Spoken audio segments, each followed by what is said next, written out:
सारी दुनिया है लॉकडाउन में, कोरोना है सबका रोना। डरने वाली बात नहीं है, सावधानी हमको रखनी है। 1 मीटर की दूरी से ही बात है हम सबको करनी है। बच्चों आओ पढ़ो सभी, कोरोना से डरो नहीं। बच्चों आओ पढ़ो सभी, कोरोना से डरो नहीं। पढ़ना लिखना है सबको, आगे बढ़ना है सबको। प्यारे बच्चों नमस्कार। आज हम लोग हिंदी 12वीं की हिंदी की गद्य गरिमा पर बात करेंगे। और गद्य गरिमा में प्रकरण में राष्ट्र का स्वरूप जो पहला प्रकरण है, पहला अध्याय है, राष्ट्र के स्वरूप पे हम लोग बात करेंगे।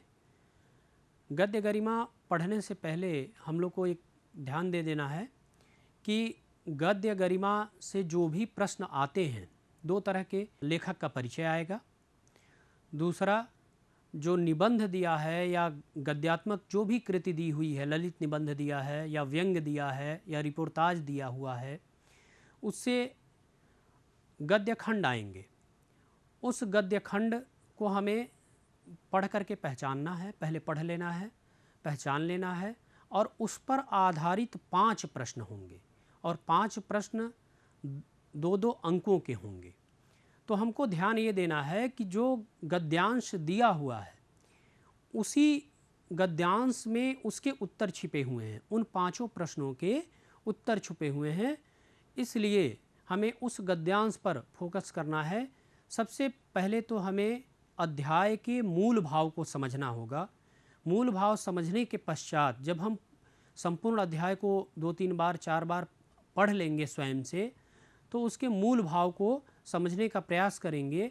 मूल भाव समझने के पश्चात हम प्रश्नों के स्वरूप को समझेंगे कि प्रश्न किस प्रकार के हैं और उस जो गद्यांश है उसमें उत्तर क्या छुपा हुआ है, इसको समझेंगे। आज हम लोग राष्ट्र के स्वरूप के मूल जो उसमें अंश छुपा हुआ है उस चीज़ को पहले अध्ययन करेंगे। तत्पश्चात हम लोग प्रश्न एक अभ्यास करेंगे कि किस प्रकार से उन 5 प्रश्नों को हम हल करेंगे।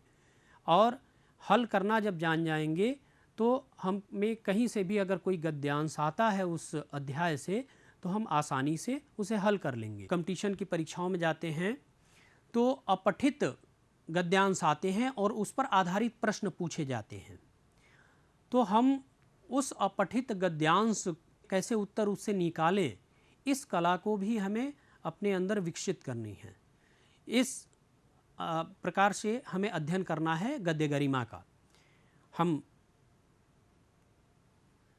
सबसे पहले आपके जो गद्य गरिमा से प्रश्न हमको मिलते हैं, तो एक जीवन परिचय मिलता है जो 5 अंकों का होता है। जीवन परिचय भी मात्र 100 शब्दों में ही, 80 शब्दों में लिखना होता है। 80 से 100 शब्दों के बीच में उसको लिखना होता है। और हमें ध्यान देना है कि लेखक का मूल जो जन्म है, स्थान है, मृत्यु कब हुई, उनकी कृतियाँ क्या हैं, उनका साहित्यिक अवदान क्या है, जो मूल चीज़ें हैं वो न छूट पाए हमसे और हम अच्छे प्रकार से उसे व्याख्यायित कर ले जाएं। तो राष्ट्र के स्वरूप के जो लेखक हैं वो डॉक्टर वासुदेव शरण अग्रवाल जी हैं। इनका जन्म 7 अगस्त 1904 को हुआ था। जन्म स्थान इनका खेड़ा है। खेड़ा जो मेरठ जनपद, उत्तर प्रदेश के मेरठ जनपद में पड़ता है। इनकी शिक्षा दीक्षा काशी हिंदू विश्वविद्यालय से इन्होंने एमए की डिग्री प्राप्त की और लखनऊ विश्वविद्यालय से ये पीएचडी और डीलिट की उपाधियां इन्होंने प्राप्त की। 26 जुलाई 1967 को इनका निधन हो गया। इनका साहित्यिक परिचय ये है कि जो ये भाषा प्रयुक्त करते थे अपने निबंधों में, वो शुद्ध परिष्कृत हुआ करता था, तत्सम शब्दों का प्रयोग किया करते थे। और जो अधिकतर इन्होंने निबंध ही लिखे हैं, पत्रों का संपादन किया है, पुस्तकों का संपादन किया है इन्होंने। तो जो इन्होंने शैली इनकी है वो दो प्रकार की शैली का इन्होंने प्रयोग किया है, विचारात्मक और गवेषणात्मक। विचारात्मक शैली में जो प्रयोग किया है उसमें विचार प्रधान निबंध लिखे गए हैं। विचारों की प्रधानता है। अभी जो हम लोग पढ़ेंगे राष्ट्र का स्वरूप वो भी विचारात्मक निबंध है।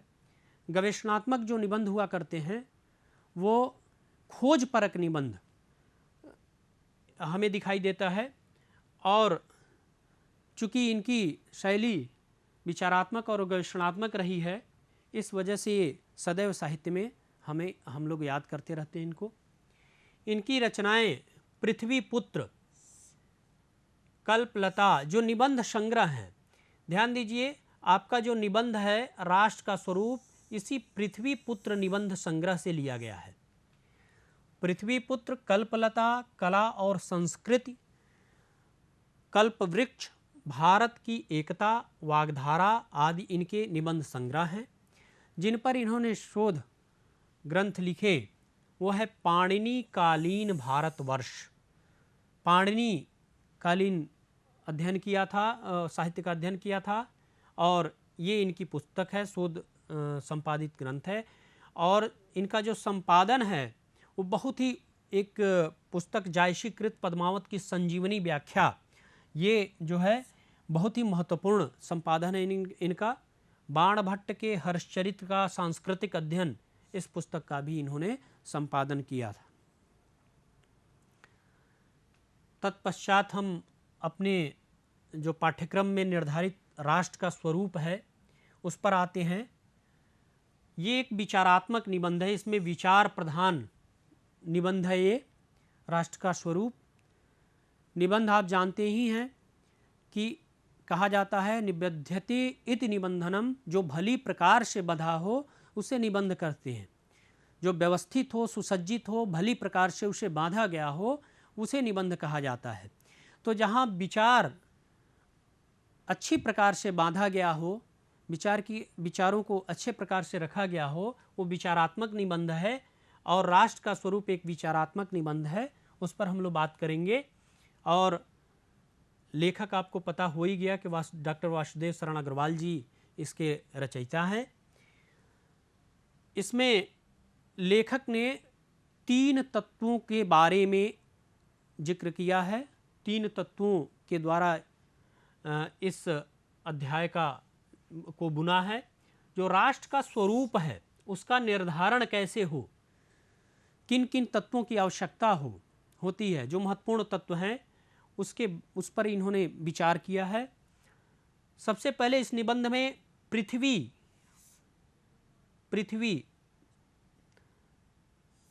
पर विचार किया है कि राष्ट्र के स्वरूप के निर्धारण में पहला तत्व जो आता है वो पृथ्वी है। पृथ्वी होना आवश्यक है। बिना भूमि के, बिना पृथ्वी के हम राष्ट्र के स्वरूप की कल्पना नहीं कर सकते हैं। दूसरा तत्व जो हमारे सम्मुख आता है वो है जन, मनुष्य। पृथ्वी हो और मनुष्य न हो तो राष्ट्र की कल्पना संभव नहीं है। इसलिए पृथ्वी और जन दोनों एक दूसरे से जुड़े हुए हैं, तो पृथ्वी के साथ जन का होना राष्ट्र के लिए अति आवश्यक है। तीसरा जो तत्व है वो है संस्कृति। ये दोनों चीज हो और संस्कृति न हो, पृथ्वी हो, जन हो और संस्कृति न हो, तब भी हम एक व्यवस्थित, एक अच्छे राष्ट्र की कल्पना नहीं कर सकते हैं। इसलिए राष्ट्र के स्वरूप का निर्धारण तभी होता है जब ये तीनों तत्व, पृथ्वी, जन और संस्कृति का ताना बाना ठीक प्रकार से बुना गया हो। हम सबसे पहले जो राष्ट्र के स्वरूप का पहला अंग है भूमि, उस पर हम विचार करेंगे। भूमि जो हम देखते हैं कि हमारे चारों तरफ जो फैली हुई भूमि है उसी से राष्ट्र का निर्माण हुआ है। और ये कितना महत्वपूर्ण है ये हम आप भली प्रकार जानते हैं कि इसी भूमि पर हम रहते हैं, निवास करते हैं। इसी भूमि से हमें अन्न, भोजन, जल सब कुछ प्राप्त होता है।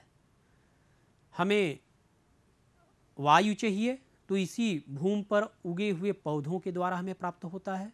हमें जल चाहिए तो नदियों के माध्यम से या नदियों के वाष्पित जल आकाश में जाएंगे, मेघ बनेंगे, फिर बरसेंगे, इस धरती पर आएंगे तो हमें जल प्राप्त होंगे। अन्न जो प्राप्त होगा इसी धरती पर हम उगाते हैं, इसी धरती को कोड़ते हैं, गोड़ते हैं, उगाते हैं, तब हमें अन्न भी प्राप्त होता है। इसलिए हमारे भरण पोषण के लिए, हमारे जीवन के अस्तित्व के लिए, ये अस्तित्व के लिए जुड़ा हुआ, अस्तित्व से जुड़ा हुआ है। हमारा अस्तित्व तभी है जब ये धरती है। इस धरती के बिना हमारा अस्तित्व संभव नहीं है। इसलिए ये धरती बहुत ही आवश्यक है, पृथ्वी बहुत आवश्यक है इस राष्ट्र के स्वरूप के लिए। और जो कुछ भी हम प्राप्त करते हैं, चाहे वो मणि माणिक्य हो, सोने हो, चांदी हो, गहने हो, या कोई बहुमूल्य पत्थर ही क्यों ना हो, वो हमें इस धरती से ही प्राप्त होती है। इसीलिए हम वसुंधरा इसे कहते हैं, जो वसुओं को धारण करती है, अनेक प्रकार के रत्नों को धारण करती है। ये सारे रत्न इसी में भरे पड़े हैं। हम इसकी खुदाई करके इससे कोयला भी निकालते हैं और हीरा भी निकालते हैं। हम इससे सोना भी निकालते हैं, चांदी भी निकालते हैं। हमें इसी से घर बनाने के लिए लकड़ियाँ भी प्राप्त होती हैं। इसी से हमें बालू भी प्राप्त होगा, सीमेंट भी प्राप्त होगा। जो भी हमारे जीवन की आवश्यक चीज़ें हैं इसी धरती से मिलती है। इसीलिए हम इसे वसुंधरा भी कहते हैं। और हमारा जो आर्थिक विकास है, हमारा जो आर्थिक पक्ष है जीवन का, वो इस धरती से जुड़ा हुआ है। अगर धरती उपजाऊ है, अगर धरती हमसे प्रसन्न है, हमारा संबंध उससे अच्छा है, हम उसके बारे में अच्छी प्रकार से जानते हैं, उसके रखरखाव के बारे में अच्छी प्रकार से जानते हैं, तब तो हमारा जीवन बहुत ही अच्छा होगा, हम बहुत ही विकास करेंगे। और अगर हम धरती के बारे में नहीं जानते हैं, उससे अनभिज्ञ हैं, तो हमारा जीवन विकसित नहीं हो सकता है, हम आर्थिक रूप से पिछड़ सकते हैं। और इस आर्थिक विकास को आगे बढ़ाने के लिए, जीवन को और अच्छा बनाने के लिए, इस धरती के बारे में, धरती में छिपे हुए कुछ रहस्य हैं, उसके बारे में जानना आवश्यक है कि धरती में कहाँ पर ईंधन है, यानी डीजल या पेट्रोल या अन्य प्रकार के जो जीवाश्म ईंधन हैं वो कहाँ छिपे हुए हैं, कहाँ पर सोने हैं, कहाँ पर चांदी है, कहाँ पर कोयला है। इन रहस्यों को हमें जानना पड़ेगा। और इस भूगर्भ की रक्षा हम कैसे करें, जो हमारा आगे का जीवन अच्छा बन सके, वो इस रहस्य को जानना आवश्यक है। और इसके लिए आवश्यक क्या है कि हम विज्ञान में प्रगति करें, विज्ञान के द्वारा प्रगति करें। और ये विज्ञान का विकास आवश्यक है। और किस रूप में विज्ञान का विकास हो? विनाशात्मक नहीं, विकासात्मक, सृजनात्मक विकास होना चाहिए, सकारात्मक विकास होना चाहिए विज्ञान का।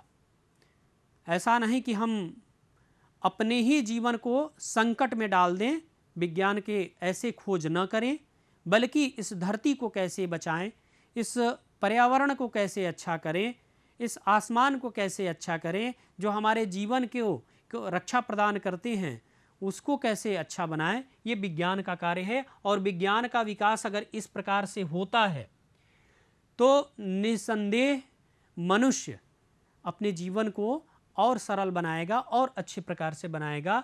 और साथ में विज्ञान एक ऐसी चीज़ है कि हमें रोजगार के अवसर पैदा करता है।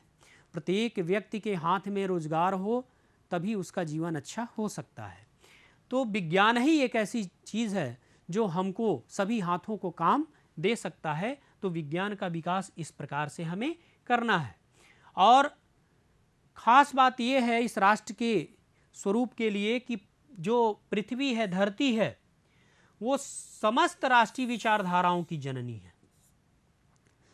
जितनी भी राष्ट्रीय विचारधारा हमारी बनती है या निकलती है वो इस धरती के द्वारा ही निकलती है, इस धरती से ही जुड़ी हुई है। आप भारतवर्ष में रहते हैं, भारतवर्ष की एक सीमा है, अन्य राष्ट्रों से जुड़ी हुई सीमाएं हैं, उसकी हम रक्षा करते हैं। क्यों रक्षा करते हैं? क्योंकि ये हमारी भूमि है, हम इस पर रहते हैं, हमारा इससे विकास जुड़ा हुआ है, इसको हम माता का दर्जा देते हैं और इसीलिए माता का दर्जा देते हैं कि हमारा भावनात्मक जुड़ाव इस धरती से बना रहे। हम देखेंगे कि कश्मीर हो या पूर्वोत्तर का जो इलाका हो, उसको किस संजीदगी के साथ हम लोग कितने सैनिक वहाँ पर रखे हुए हैं और वो हमारी सीमाओं की रक्षा करते रहते हैं, क्योंकि इस भूमि से हमें प्यार है, इस भूमि से ही हमारी पहचान है। प्रत्येक व्यक्ति की पहचान उसकी धरती से ही है, उसके राष्ट्र से ही है। इसलिए जितनी भी राष्ट्रीय विचारधाराएं हैं इस धरती से ही विकसित होती हैं, धरती से ही ये जुड़ी हुई होती हैं। इस पृथ्वी के पश्चात जो राष्ट्र के स्वरूप का दूसरा तत्व है वो है जन, यानी धरती तो हो ही, एक राष्ट्र के स्वरूप के लिए धरती तो अति आवश्यक है ही, साथ में जन का भी होना आवश्यक है। जन नहीं रहेगा तो इस राष्ट्र का स्वरूप नहीं बनेगा, क्योंकि धरती चेतना अवस्था में तभी आती है, धरती से हम लोग लाभ तभी प्राप्त करते हैं जब ये जन सक्रिय बनता है। साथ में जो ये जन है इस धरती को अपनी मातृभूमि के रूप में देखता है और इसका संबंध इस धरती से माता और पुत्र का होता है। तभी ये हमारी राष्ट्रीयता बलवती होती है। माता भूमि पुत्रो अहम पृथिव्याः, भूमि हमारी माता है, मैं उसका पुत्र हूँ। ये जब भाव लोगों के हृदय में उमड़ता है, लोगों के हृदय में पनपता है, तब हमारी राष्ट्रीय विचारधारा बलवती होती है। हमारा इस राष्ट्र से जुड़ाव और मजबूत होता जाता है। तो इस धरती से हमारा संबंध माता और पुत्र का है। और सबसे आवश्यक ये है कि हमारे कुछ अधिकार हैं, कुछ कर्तव्य हैं। इस राष्ट्र में रह करके अधिकार तो जानने ही चाहिए, हमें कर्तव्य पहले जानने चाहिए। कर्तव्य किसके प्रति? इस राष्ट्र के प्रति, इस धरती के प्रति, इस पर्यावरण के प्रति, इस बाग बगीचों के प्रति, यहाँ पे जितनी चीज़ें हमें लाभ पहुँचाती हैं, हमारे जीवन को अच्छा बनाती हैं, उसके प्रति अगर हमारे कर्तव्य अच्छे हैं, कर्तव्यों को हम जानते हैं, कर्तव्यों को भली प्रकार से उसका निर्वहन करते हैं, तो निसंदेह हमारे राष्ट्र की उन्नति होती रहेगी। और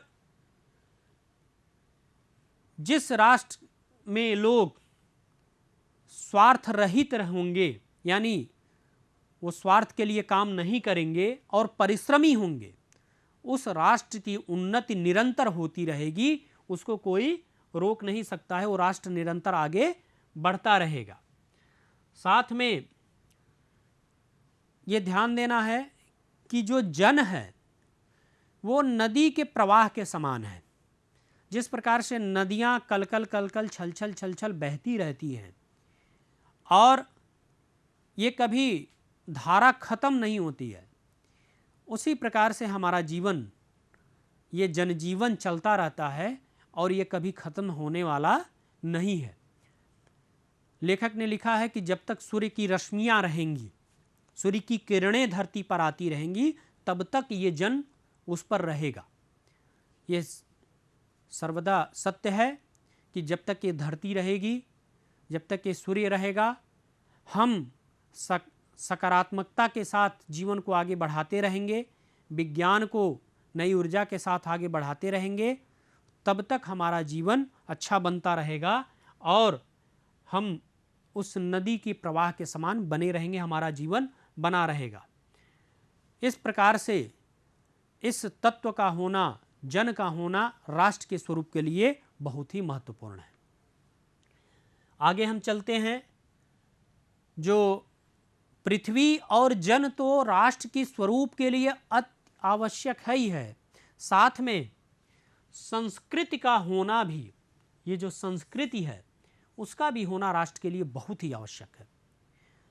ये दो तत्व हों और संस्कृति न हो, मान लीजिए जन हो, लोग रहें, साथ में भूमि भी हो, लेकिन हमारी संस्कृति विकसित न हो, संस्कृति से हम भरे पूरे न हों, तो हमारा राष्ट्र संपन्न माना नहीं जाएगा। और संस्कृति कहते किसे हैं? जो ज्ञान और कर्म का फल होता है, जो उत्तम फल होता है, हम जो सर्वश्रेष्ठ कार्य करते हैं और उसको अपने जीवन के लिए चुन लेते हैं, वही संस्कृति है। संस्कृति अच्छे गुणों को इकट्ठा जब हम करते हैं और उसको कई हजारों वर्षों से जब परख लेते हैं कि ये हमारे जीवन को अच्छा बनाता है, वो संस्कृति का अंग बन जाता है और ये हमारे जीवन के लिए बहुत ही महत्वपूर्ण है। इस राष्ट्र के लिए संस्कृति बहुत महत्वपूर्ण है। संस्कृति को ही राष्ट्र और जन का मस्तिष्क कहा जाता है। अगर ये संस्कृति न हो तो जन का मस्तिष्क कहा जाएगा वो कबंध मात्र है, यानी केवल ऊपर हमारा मस्तिष्क नहीं है, ये कंधा ही कंधा, कंधा के नीचे से है। तो जब हमारा मस्तिष्क ही नहीं होगा, हमारा दिमाग ही नहीं काम करेगा, तो इस धड़ का कोई मतलब नहीं है। अर्थात हमारा मस्तिष्क स्वस्थ और सुंदर होना चाहिए, हमारे मस्तिष्क में सकारात्मक ऊर्जा होनी चाहिए, हमारा मस्तिष्क अच्छी प्रकार से काम करते रहना चाहिए। ये आवश्यक है इस राष्ट्र के स्वरूप के लिए। और राष्ट्र की वृद्धि तभी संभव है जब हमारे संस्कृति का विकास हो, हमारे संस्कृति का अभ्युदय हो, विकास हो, तभी राष्ट्र की वृद्धि संभव है। और ध्यान देना है कि हमारा जो राष्ट्र है वो बहुसांस्कृतिक राष्ट्र है।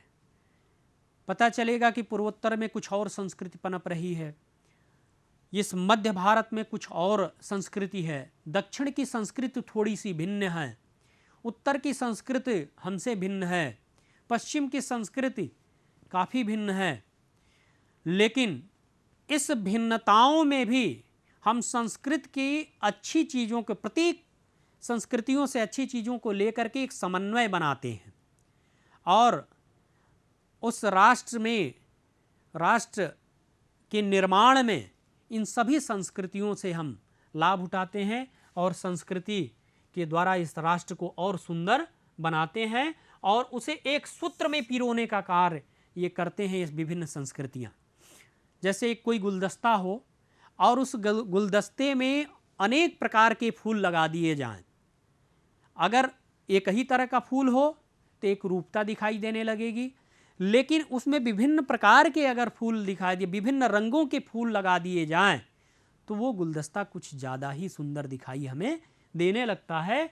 इसी प्रकार से ये भारतीय संस्कृति है, हमारी संस्कृति है, जिसमें विभिन्न तरह की संस्कृतियाँ मिल करके नदियों की भांति एक समुद्र में आती हैं और उसके पश्चात एक अच्छे संस्कृति का निर्माण करती हैं और एक हम में एक सांस्कृतिक रूप से एक विकसित राष्ट्र बनाती हैं। और ख़ास बात यह है कि यहाँ के जो लोग हैं इतने उदार हैं कि प्रत्येक संस्कृतियों से लोग रस चुरा लेते हैं। हमें आसाम के नृत्य भी लुभाते हैं, दक्षिण की भरतनाट्यम भी लुभाती है और भी कश्मीर के नृत्य भी लुभाते हैं। तो ये विभिन्न प्रकार के संस्कृति हमें आनंदित करते हैं। ये हमारे लोगों की ये विशेषता है। और एक बात ध्यान रखना है कि जो पूर्वजों से हमें प्राप्त है, परंपराएं हैं, हमारी संस्कृति के कुछ अंग हैं, उसे हमें बोझ नहीं समझना चाहिए, बल्कि उसके माध्यम से हमें आगे बढ़ते रहना चाहिए। अब हमारे समक्ष प्रश्न कैसे आएंगे, उसका अभ्यास कैसे करेंगे। जैसे एक गद्यांश दिया रहेगा कि जन का प्रवाह अनंत होता है, सहस्त्रों वर्षों से भूमि के साथ राष्ट्रीय जन का ने तादात्म्य प्राप्त किया है। जब तक सूर्य की रश्मियां नित्य प्रातःकाल भुवन को अमृत से भर देती हैं, तब तक राष्ट्रीय जन का जीवन भी अमर है। इतिहास के अनेक उतार चढ़ाव पार करने के बाद भी राष्ट्र निवासी जन नई उठती लहरों से आगे बढ़ने के लिए अजर अमर हैं। जन का संततवाही जीवन नदी के प्रवाह की तरह है, जिसमें कर्म और श्रम के द्वारा उत्थान के अनेक घाटों का निर्माण होता है। तो ये गद्यांश दिया रहेगा, इस पर 5 प्रश्न रहेंगे, प्रत्येक प्रश्न 2-2 अंकों के पूछे जाएंगे। सबसे पहले पाठ का नाम और लेखक पूछा जाएगा। तो आप जानते ही हैं कि राष्ट्र के स्वरूप से लिया गया है ये गद्यांश, और चूंकि आप पढ़े रहेंगे 4-5 बार तो आप उसको जान जाएंगे किस अध्याय से लिया गया है। और लेखक आपको पता होगा कि डॉक्टर वासुदेव शरण अग्रवाल जी हैं। रेखांकित अंश की व्याख्या हमें करनी होगी कि जन का प्रवाह अनंत होता है, अर्थात जन कभी समाप्त होने वाला नहीं है। सहस्रों वर्षों से भूमि के साथ राष्ट्रीय जन ने तादात्म्य प्राप्त किया है। ये धरती और जन एक दूसरे से जुड़े हुए हैं, ये सहस्रों वर्षों से ये जुड़ाव हुआ है। और साथ में ये जब तक सूर्य रहेगा, जब तक सूर्य की किरणें धरती पर आती रहेंगी, तब तक ये जन रहेगा। और इसमें कहा गया इस अवतरण में राष्ट्र के किस तत्व पर प्रकाश डाला गया है, तो जन के तत्व पर प्रकाश डाला गया है।